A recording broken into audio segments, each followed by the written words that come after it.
The triaxial acoustic cell is a Hoek cell modified with acoustic platens that replace the standard Hoek cell platens.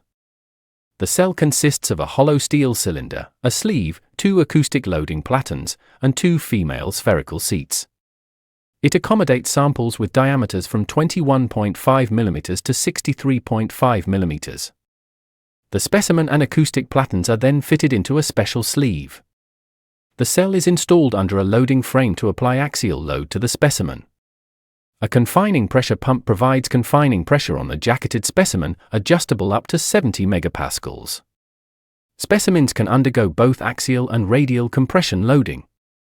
Ultrasonic transducers embedded in the 2 loading platens are connected to a fast-acting pulse receiver, which excites the ultrasonic sensors and displays the resulting waveform signals. These sensors emit and receive compressional waves and 2 plane polarized shear waves through the core sample during compression tests. The specimen is then removed from its sleeve via a special extruder that avoids the confining fluid to be purged from the cell.